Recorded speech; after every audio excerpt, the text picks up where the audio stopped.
Hello, I'm Foojan Zeine, and welcome to the Inner Voice Show, where we explore what matters to you the most from a psychological perspective. Today, Bill O'Hanlon, psychotherapist, coach, founder of Possibility Theory, and developer of solution-focused therapy, is here with us. In 1990, he appeared on Oprah with his book, Do One Thing Different, 10 Simple Ways to Change Your Life. He has also appeared in Today's Show and Canada AM. His work has been featured in many magazines, the Oprah's magazine, Home Journal, New Women, Newsweek, Self, and Women Health and Psychotherapy Network. And since then, he has authored and co-authored 35 books. Welcome, Bill, and thank you for joining me. It's a joy to have you. Thank you for having me. So today, we're going to talk about post-traumatic stress and actually success. That means thriving and succeeding after you've really gone through a trauma. I know that you have had a book which is called Thriving Through Crisis, and you went through in what usually people go through when they go through trauma, and then your suggestions on how to be with trauma in any other way. So tell me. Yes, well, the reason I wrote that book was I was upset about something I saw on television. I saw on the anniversary of the 9/11 attacks here in the U.S., I saw some psychologist or mental health expert on CNN, the news program, and they were asked, it's been 5 years since this 9/11 attack, what would you say to the victims? And the person says, they'll never get over it. And that really upset me, this idea that they'll never get over it. I mean, number one, you and I are both therapists, and we know people do get over things. People do move on. But the other thing is the research doesn't even support that. Most people who go through a traumatic event don't develop post-traumatic stress. It happens. Obviously, people do develop it, but the vast majority of people are more resilient. The second thing is some people who go through trauma have a mixture of good things and bad things. And then some people who go through trauma, it changes their life for the better. So I got upset with this discouraging idea, you'll never get over it, there's only negative effects. Let's explain what trauma actually is, because as we're talking about it, I want the audience to have an idea about what trauma is, and then what we've usually utilized as a diagnosis in the psychotherapy world is that post-traumatic stress means that you're going most of the day, you're having flashback, your whole body, your whole system is consistently reacting to the same trauma, you have visions of it, it's coming in your sleep, you're depressed, you have high levels of anxiety, and what you're saying is this is not true that this level remains for a lifetime. Obviously it changes, but the way everybody portrays it is that. But when you talk about trauma, what do you mean by trauma? Well, I think there's two things. One is that clinical definition, and if you look in our manual that we have to use to get insurance reimbursement and to diagnose people, it's one thing, which is you have an overwhelming experience, you see somebody die, or you have a fear that you might die, or that the other person or the other people you're looking at might die. So it really has to be a life-threatening situation to meet that diagnostic criteria, and then, as you said, you're haunted by it afterwards. But I think that in everyday life, people know that not every tragedy or trauma that they go through, every difficulty that they go through, meets that criteria if you think you're going to die. But I think it does meet that criteria. Some of the things we go through, we're overwhelmed, and our usual coping mechanisms don't work. And then somehow we're affected by it, haunted, I think, by it later. And that's what people typically call post-traumatic stress. Like you say, I have flashbacks of something, a smell, a taste, a vision that I had, a sound that I heard, or the feelings that I had, or my body or some other part of my life starts to get kind of frozen. I relate to people in this fearful way. I relate to myself in this fearful way. We get frozen, there's a U2 song, the Irish pop singers, the rock singers, and they say, stuck in a moment. We sort of get stuck in a moment in trauma. And Sometimes people get stuck for a little while, and then they unfreeze, they move on. Sometimes they get stuck for a very long time, and that's when it's appropriate to call a therapist and get some help. And Bill, sometimes we have actual traumas that we face death, and we get traumatized by them, such as war, something like 9/11 when you talked about it, or accidents. People get into car accidents, plane accidents, any type of accidents, which they actually fear that they're going to die, or other traumas. But there are also some perceived traumas, such as, because we work a lot with people's childhood, and you sense that maybe the mother or the father or someone, a teacher, said something particular to them, and to them it became traumatic. Although in this context, they necessarily did not face death or think that they're going to die. However, at that moment, something either broke in them or their ego or something happened internally, which they also got stuck and frozen, where we see, sometimes someone is 35, 40, 50 years old, and a part of them is still stuck in that moment where they gave some meaning. So I'm positive that as you're talking about trauma, are you talking about both real and perceived, or yes. is it? Okay, great. Yes, I think so. And you said in their 30s or 40s. I've seen people in their 80s who still remember something that happened when they were 7 years old that affected their whole lives. They kind of lived their whole lives out of that traumatic experience. They were shamed. They were traumatized in some way. They were put down. They were fearful. They developed a belief about themselves or about the world. You can't trust anyone, or you're always going to get disappointed. That's what you and I see when people come into therapy. It's not always the war traumas or the accidents or the severe child abuse. Obviously, those kind of things, they affect people, but most people have more minor ones, as you say, not life-threatening, but still very life-affecting. Sometimes, again, for their whole lives, if they never resolve it and they never move beyond it. So in your opinion, how does trauma affect one person who stays into trauma for many, many years, and what changes or what happens in another person where they become more resilient and they shifted from the tragedy and keeping it no matter what, to a shift and either moving on the same, or even what happens where they excel from it or thrive from it? Yeah, well, and those are the two things that I think are most interesting. We already know, and we've learned a lot in recent years about post-traumatic stress. In early years, in the early 1900s, we barely knew about this post-traumatic stress. So the good news is we're much more aware. The bad news is we tend to overgeneralize that everybody has post-traumatic stress, or that they can't heal, as I said, or that there's no such thing as post-traumatic growth or post-traumatic success. So based on the research and what I've learned in my psychotherapy, my clinical work, I think there are three things that make the difference between whether you develop post-traumatic stress or you develop post-traumatic success. And the first one is, when you go through a tragedy or trauma or something that deeply affects you in a harsh way, in a negative way, can you more deeply connect in three areas, or do you disconnect?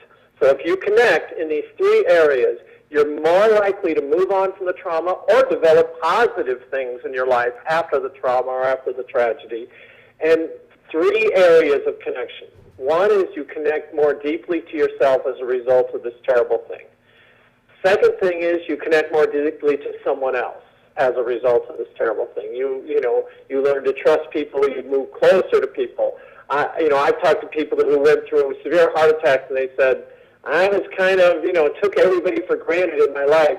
Now I don't take anybody for granted. I treasure my friends. I treasure my kids. I treasure my spouse in a way that I never really appreciated before, because I almost lost them. And so that's some deeper connection that they developed as a result of this tragedy.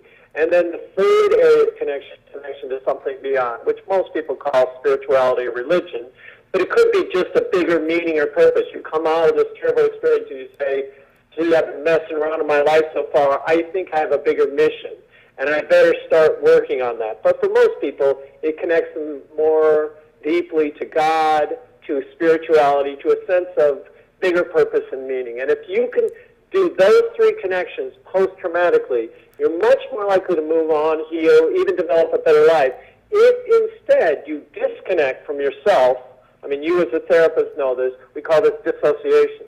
Sometimes people feel things, they don't even know they feel them. Sometimes things are happening in their body, they don't even know things are happening in their body. They've disconnected. That's called dissociation in the technical term. Or they pull away from other people, or they push other people away in the wake of trauma or tragedy. Or they say, oh, God hates me, God's let me down, God's, forgotten me, or there's no meaning to life. They just lose the bigger sense of connection to meaning and purpose beyond oneself. And if that happens, they're very likely to develop post-traumatic stress or stay stuck in it. So when we talk about connection to self, let's take each one of them. When we talk about connection to self, as you said many times when people go through a trauma, they go through some level of powerlessness. In essence of being, in a traumatic experience is that the illusion that we were in control kind of just wipes away. And we it shatters, and we face this concept of, oh crap, there's no way. At that moment, everything could have been lost. I even got that experience once when I had a really bad backache, and for the first time in my life, I couldn't get up. Like this concept of mind over matter, didn't matter how much my mind said anything to my back, my muscles were not moving. And for the first time, I'm like, is this real? Like this type of a powerlessness that I could experience was profound, and it wasn't anything traumatic that was happening to me. But I know that when something happens that is beyond our control, and then something is happening by another human being, let's say, then it takes other meanings. Like we add different kind of meanings to it. And then the way we are with each other, as you said, this connection that happens with us.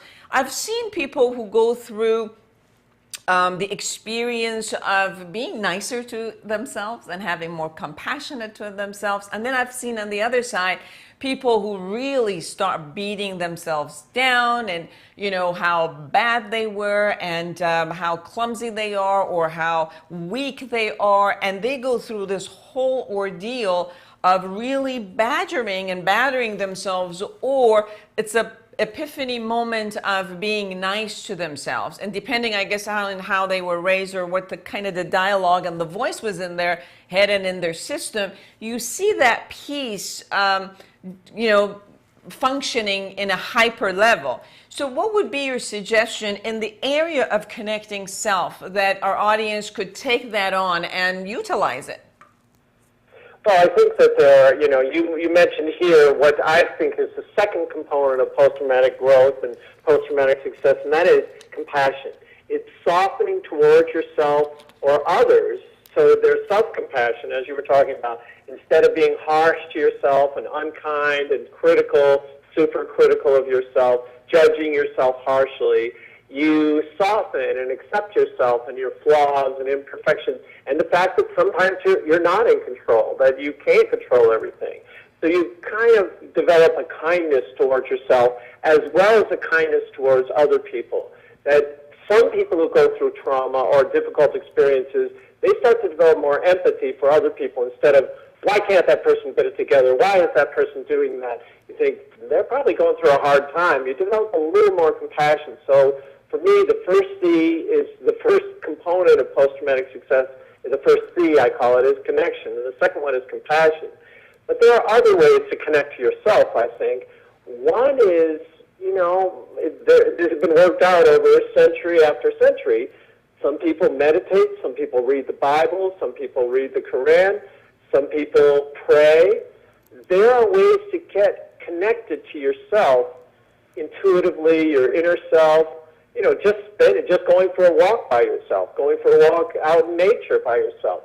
There are rituals that you can develop to connect to yourself. And some people get so busy, they don't know what's going on with themselves. They are distracted by, raising kids, getting to the job, doing all the errands you have to do in life.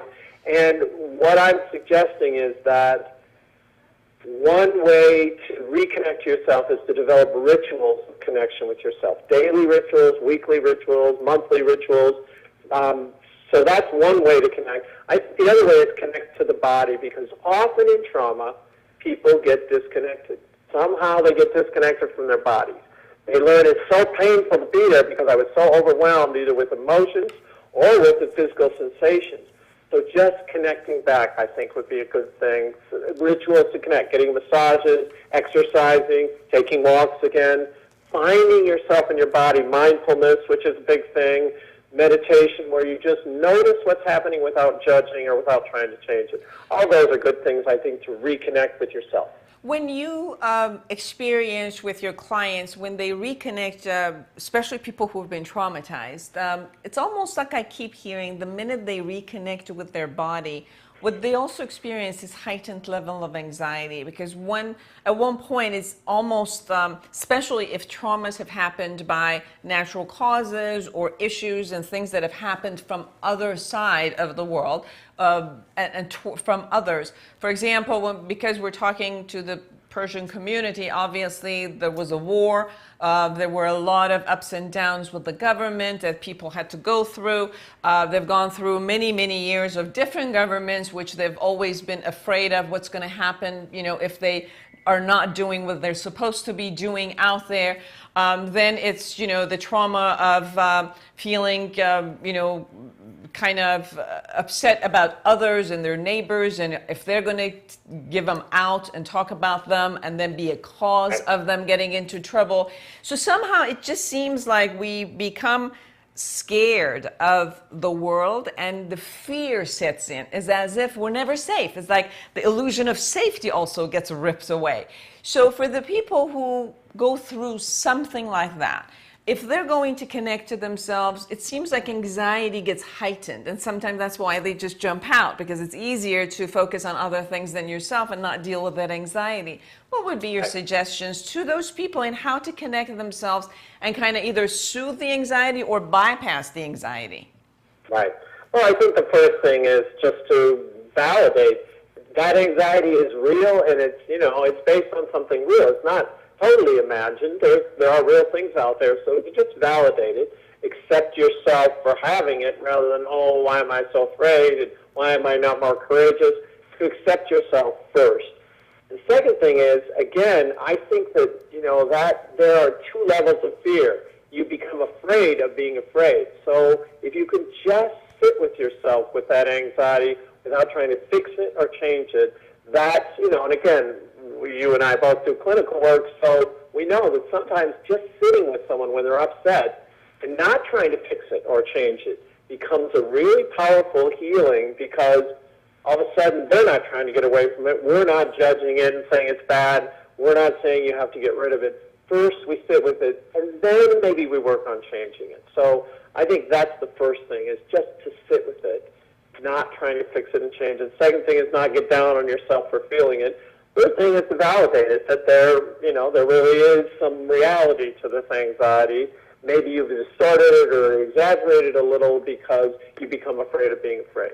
Now, when it comes to trauma and the connection with others, I've really noticed when it's natural disaster trauma, or even when it was 911 or 9/11 or any of those things that happen, it seems like you get a group of people who really, really can connect with each other and ask for help and feel that they're all in the same boat. So this way of connecting with others and experiencing the same trauma sometimes gives us not the essence of the powerlessness, but the essence of the unity and the connectedness, that we're together. We have a bigger force. We could do something for each other.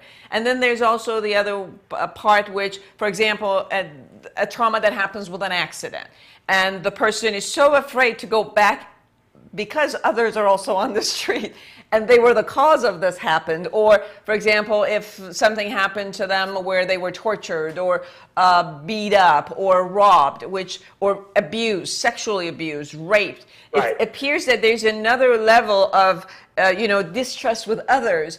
And so this is like the two sides of it. So what do you suggest about connecting with others? I think it is harder when you go through something on your own rather than when you go through this community. I visited New York after those 9/11 attacks, and I visited in New York before. people weren't very nice in New York. I hate to say, it's a big city, typical. They wouldn't make eye contact with you, wouldn't say hello. I went there about 4 months after the 9/11 attacks. People were friendly. People were kind to one another. People, if you looked bad, if you looked upset, people would stop you on the street and say, "Are you okay?" That it went away after a couple of years, as it usually does in a big city. But I think you're right. That group, people develop less stress, less post-traumatic stress when they go through something together. I know from Moran, when everyone in the society is going through it, they empathize with one another, and sometimes there's a level of support. When you're secretly abused in your childhood, sexually abused by one of your parents or by a family member or by somebody else, and you don't feel you can share it with anybody, that keeps, I think, the thing it's a lot harder for you to trust people, as you say, connect with people, and you feel ashamed that you keep people at a distance.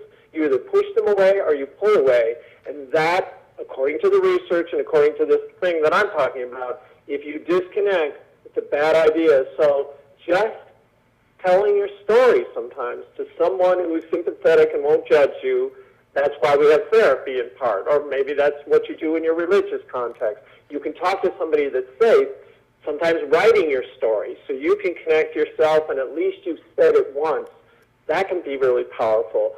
But ultimately, reaching through that fear to reconnect with somebody else, I can tell you, based on the research and based on my clinical experience, that connecting with others who aren't judgmental and who won't keep abusing or hurting you, I think that's a really good thing, and it's a hard thing to do when you're so frightened, but it is the healing thing to do.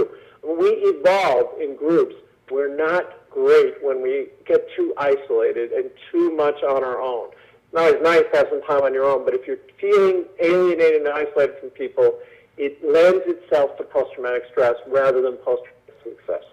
Now, when you talk about connection to the bigger picture and to life as it is, it seems like, as you were saying, the people, when they go through a trauma experience, they go through this sort of a kind of, what's the point? Like they question the whole purpose of life, in a sense of, why am I here? Why am I working so hard? Why am I giving so much? Why? And there's a distinct difference of like over-analyzing their life and what's beyond. And some people actually, where they were religious and spiritual, because they didn't get it their way or they were traumatized and shocked, at one point let go of God and they get angry at God. And if God was amazing and great and so forgiving, why would they do this to me? Why would they give me the illness or somebody else the illness, or create such a traumatic event or take away my child or something? So they get away with it, and then the whole life becomes meaningless in a sense. And vice versa, the other side where you said of, if it's a trauma that they can share with others, somehow they recapture and think that, oh, I'm not just this isolated human being or species that I'm part of and one of, and then, in that sort changes. What do you suggest about that type of a connection? Well, I think you're right in that there's been a whole book written about trauma and suggesting that a lot of the post-traumatic effects, the bad things that happen to people in the wake of trauma, is the shattering of that meaning, the shattering of identity and the shattering of meaning. It's like, I thought I was this person or this kind of person, and I thought the world was like this, and now I'm not so sure. So maybe when we come back from the break, we can talk about how to find meaning in the wake of that bigger meaning in the wake of tragedy and trauma, because that's the third C that we really haven't gotten into yet. Awesome. So be with us. We'll be right back.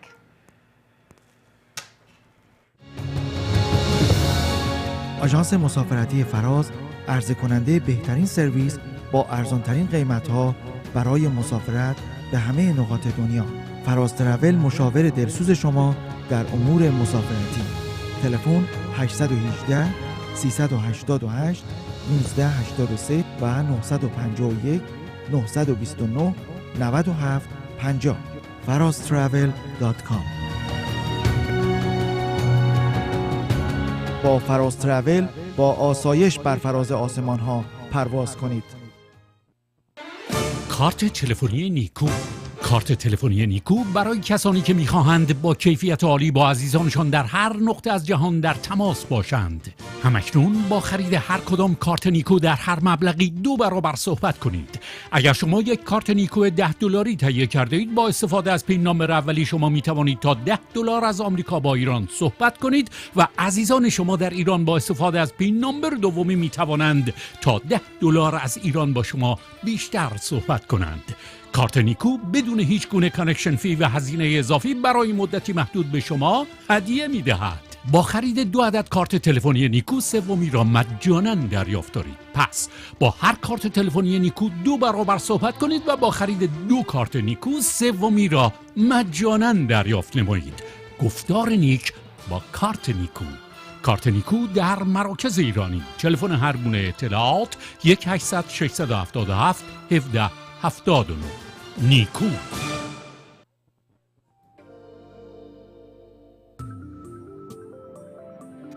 خرد زندگی، مجموعه‌ای از سیدی‌های صوتی که شما رو به اعماق وجود خودتون میبره تا آرامش درون، خواب آسوده، رهایی از احساساتی که شما رو آزار میده و با بدن خودتون متصل میکنه، به زبان فارسی و انگلیسی.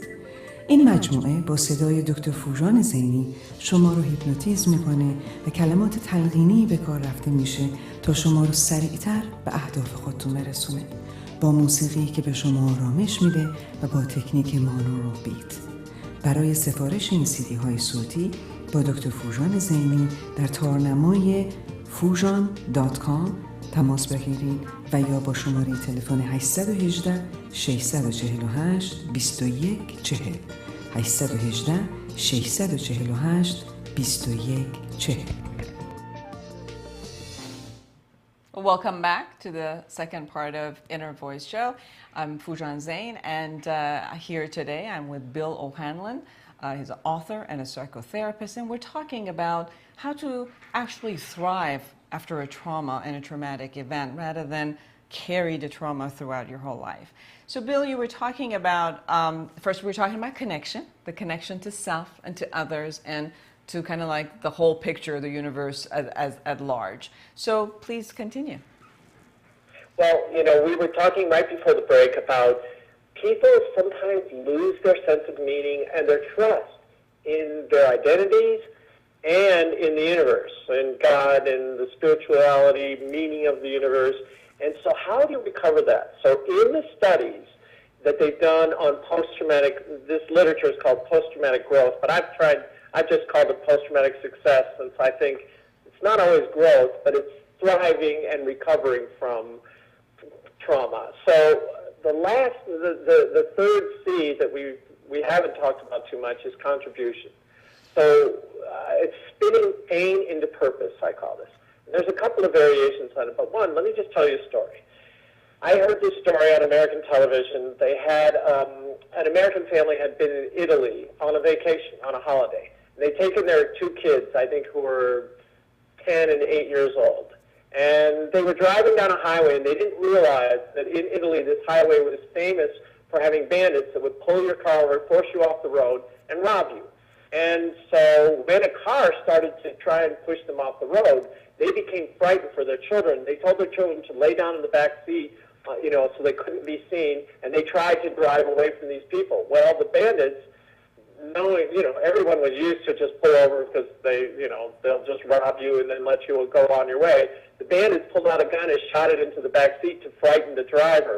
They didn't know that the children were in the back seat, and they wounded the children. By the time they got to the hospital, the children had died shortly afterwards. And so this family, of course, they go to Italy for this holiday, and it hits the Italian media that what they did in the wake of that is they said, our kids have died. We can't make any sense of this. This is just crazy, random, we've lost our children. We should at least make something out of it. We'll donate their organs. And it turned out at the time, very few people in Italy donated organs. It was just not done culturally.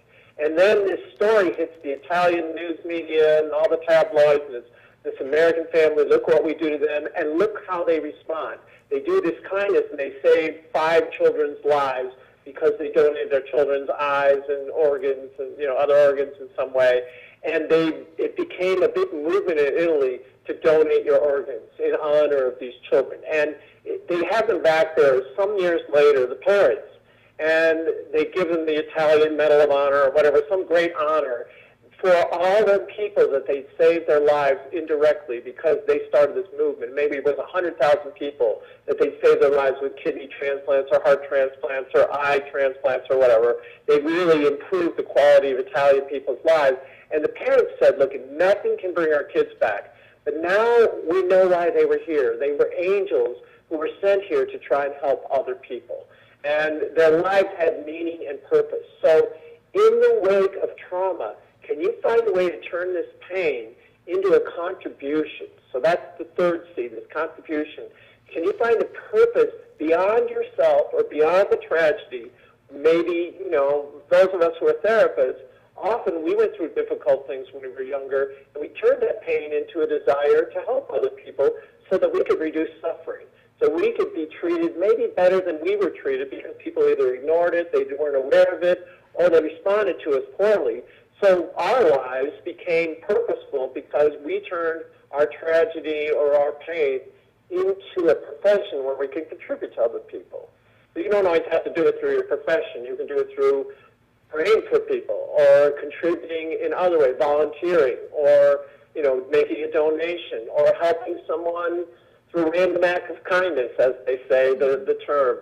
Can you turn any time that you're starting to feel haunted by your trauma, can you turn towards somebody else? Again, even if it's only in your mind and you pray for somebody else who's suffering like you suffered, that can start to change things into the post-traumatic success away from post-traumatic stress.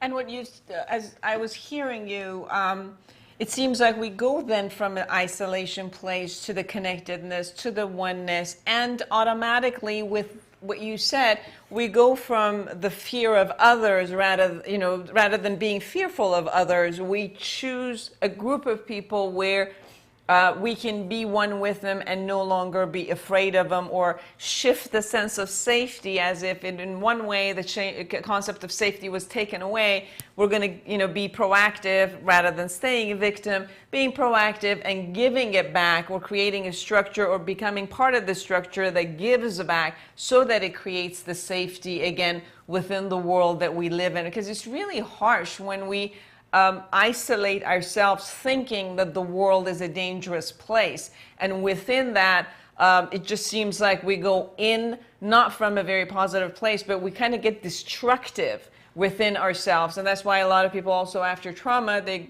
become addicted to many sorts of drugs or prescription drugs or alcohol or any type of other behaviors, like running away from themselves and then destroying themselves because it's as if there's no way of connecting to the outside world. I think that's right. And, I was talking about this one time and I said, first, I think you need to figure out where you've been disconnected and see if you can reconnect. Second, you need to develop compassion for yourself and others. And then third, make a contribution. The person said, well, when you're connected with yourself and others and something beyond, and when you're compassionate towards yourself and other people, isn't the next thing that naturally occurs to you is you want to help others, you want to make a contribution? So I think these things are all connected in some way. The connection, compassion, and contribution lead to and feed into one another, and the disconnection and the harsh judgment towards yourself or other people, and the desire to protect yourself and keep what's yours, they're all part of that constellation of post-traumatic stress. So I think if you, and obviously most people have some combination of it. There's some places where they disconnect, and some places where they connect, some places where they're softened towards themselves or other people, some places where they're really judgmental or tough or harsh or mean-spirited. Some places where they want to give, and some places where they want to protect themselves and only keep it for themselves. So most people are a complicated combination of things, but I'm seeing if you can lean over in these directions of connecting deeply with yourself, others, and something beyond, compassion toward yourself and others, and making a contribution out in the world out of that pain, you're going to lean more towards healing rather than staying stuck. Now also, the concept of the seeing something possible beyond what happens. Many times people go through trauma, and as you said, the word stuck, they get stuck in that moment. They have no way of looking at the world will change, their life will change. There is going to be a life with another sort of a possibility, and since you're the possibility guru, the concept of the possibility beyond who they are and what they're actually looking at, and can it be that they're really creating those possibilities? So I'm intrigued. How come you came up with possibility theory? Well, I studied with this very strange psychiatrist who was almost psychotically optimistic about people, Milton Erickson, and he believed everyone could change. And when I studied with him, I studied psychology at the same time, and I studied neurological psychology, brain psychology, and they told me when I studied that many years ago, I won't tell you how many years ago, it was many decades, that it will carbon date me, but they told me the brain doesn't change after an adolescence. It pretty much stays the same. Now, Milton Erickson, my psychiatrist mentor, didn't believe that. He believed people would change all through life. And those of us who are therapists, we better believe that, or we're going to just give up on our profession. And it turns out now, after 30 or 40 more years of research, neurologists and brain scientists are starting to realize people can change all through life. Their brains change and can learn all through life. That's the good news. That's called brain plasticity. The bad news is the brain doesn't change all through life unless you stretch it, unless you change your patterns, unless you challenge old patterns, because it's hard to, once your brain gets kind of grooved and once your habits get grooved, if you have a habit of withdrawing from people and not connecting with people, it takes some effort and some courage to break out of that groove and to do something different. So, you mentioned the book that got me on Oprah, which was called Do One Thing Different. I think one of the early things I realized as a therapist, there's a 12-step saying. If you keep doing the same thing you've always done, you'll keep getting the results you've always gotten. And insanity is doing the same thing over and over again and expecting different results. So if you want to change, if you've gone through something terrible, that's bad enough. But unless you want to suffer some of that again and again and again through the rest of your life, as I said, I had a client who was in her 80s. She was still suffering from something that happened when she was 7. Until you make a change, until you change the pattern, these patterns that don't work, the patterns that keep creating suffering again and again, that moment when you were 7 years old or 12 years old or 25 years old is already gone, but you brought it with you in the habits, the internal habits and the social habits that you have and the environmental habits that you have. So change something do something different, I guess, is the key here. Well, I've kind of followed you about past 15 years in different lectures where I've gone to Ericksonian, master's level conferences. And one thing I need to say about you is you definitely change every some years. Every time I've come to lecture I've watched you talk about neurolinguistic, I've watched you talk about hypnosis, I've watched you from, one level to another. And one of my greatest joy is next 3 years when I come and see Bill, what is he going to be talking about? And it's always, you're a great speaker. And I know that you have, your new passion is actually coaching people in how to be an amazing speaker and how to be a great writer. Again, it's like from one extreme to the other. And what happened there? It's just part of what you got excited about and wanted to share? Well, because out of this contribution, and again, I don't want to get into my personal stuff so far, but it's too much, but I almost killed myself when I was younger because I was depressed. And there were some earlier traumas that sort of led into that. And I stuck around, and I had to find a meaning and a purpose for being here. And one of my meanings was to help other people. To help other people both with their suffering, and also help them realize what they were here for and what their contribution was. And I began to write books as part of that and become a speaker as part of that. And I was a shy person, so becoming a speaker was hard, and I wasn't a very good speaker either, which was a different thing. But anything you practice, I mean, when you first started doing the show, I'm sure it was pretty nerve-wracking and hard to do, and now it's like, yeah, I've done it a lot, and you get better at it. If you work at it, you get better at it. Well, that's happened for me with speaking, and it really happened to me with writing. I was not a writer. I did not want to write. but I wanted to communicate my message and contribute to other people. So I overcame my reluctance, my bad writing skills, my distractibility, I guess you might say, my unwillingness to write. I just thought, who cares what you feel like? Other people need this, so you better write a book. And so because I struggle with this so far, I need people who are natural writers, it's easy for them, or natural speakers, and it's easy for them. It wasn't for me. I had to work at it. So once I figured it out, my next impulse is everyone who wants to write a book should know about this. I know how to do this. I really know how to do this. I figured it out. I figured out how to write a book, which was hard for me, and I figured out how to get it published. And I had a busy life with 4 kids and a busy practice and, other things in my life. And I was able to write 10 books in 10 years. So I figured this thing out, and, I share it with people. I told you, go get my free report at getyourbook.written.com, and went and got it. And, you've already written a book, but I have a way of writing it more quickly, writing it more focused, so that it's more likely to sell, and it's easier for you to write.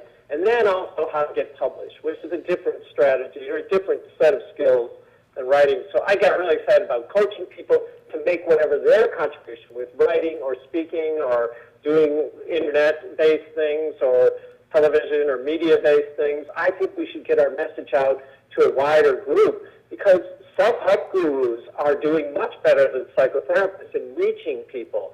People who write books reach many more people we can reach as therapists.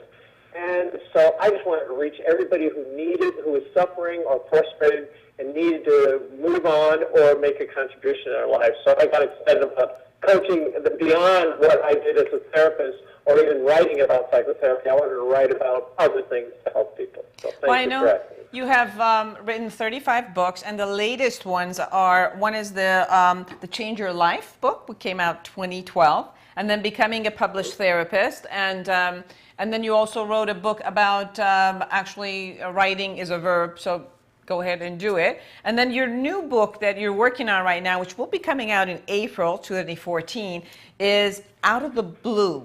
That's a great name. 6 non-medication ways to relieve depression. And that will be coming in 2014, right?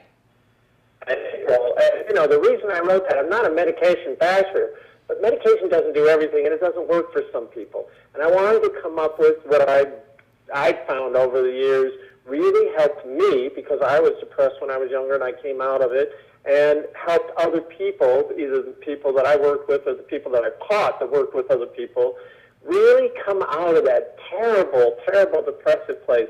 It turns out, according to statistics, about 10% of people at one point or another are going to get depressed, seriously depressed. Like your back pain immobilized you. This is sort of psychological, emotional immobilization. People get confined to their beds or just restricted in their lives, and they suffer so much. And there's some cool research, both on brain science and other research, on how people can start to move out of depression without or beyond taking medications. And I was so excited I want to share that, and that'll be coming out with Norton next year. I know you have a book with Norton, and so we share a publisher. Yeah. Well, actually, I am so excited that you're going to take me on and teach me how to write much more efficiently. My promise to myself, to you, and the audience is by end of 2014. This is a declaration. By end of 2014, this book will be published and out about my psychotherapy method, which I'm really excited about. But I get stuck with writing. And, my first conversation is in Persian and then in English, and I think I'm really bad at writing on both. So, so you're going to help me go through and experience a whole different way of writing. For you guys, I really asked you to go to BillO'Hanlon.com and look at all the speaking engagements, all the books, 35 books, and audio. You have a lot of audios that people can download and get experience if you want to write a book, if you want to talk, and be a public speaker. I know that you don't do individual psychotherapy and coaching anymore, right? Well, no, I really have focused on trying to make those bigger contributions. I had a practice for 30-some years, and I just got so busy, I didn't have time to take care of myself or for my loved ones. So I cut back on that, and I'm only doing writing, speaking, online, and coaching, group coaching. So, yeah, thank you. And, I also want to say this is my first opportunity to really speak the people. I know a lot of your audience is Iranian, and I just want to say hello and good to meet you, and I hope that someday I can meet you in person. But thank you for listening to me. Well, it's been a joy having you. I really enjoyed your lectures when I was there. I thank you for giving me the time, and I hope that when your book comes out about depression, please come on the show again, because as we're talking about Persian, especially women, they have 6 times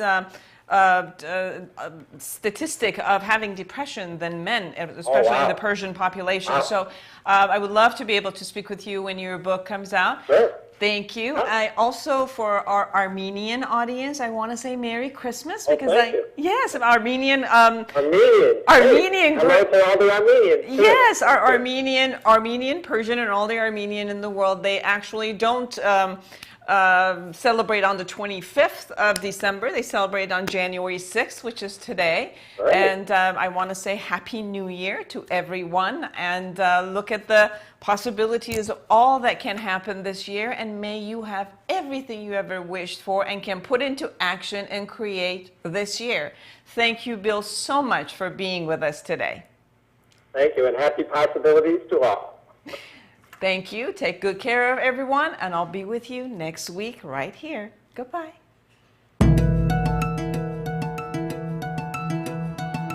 Hello, I'm Dr. Foojan Zeine. I'm a psychotherapist, a licensed marriage and family therapist, speaker, and an author. I would like to tell you about a seminar, The Power of Two, that I'm doing with Behnam Bakhshande, which is a wonderful coach and a relationship and a business coach.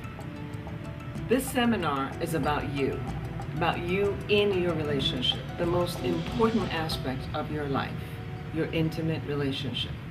In this seminar, you will get how you have been behaving, how you have been thinking, your belief system, and your behaviors within your intimate relationship that has created the result that you have gotten right now. And will give you a lot of tools, amazing keys in how to create a successful relationship and how to sustain and maintain it. I hope you enjoy it.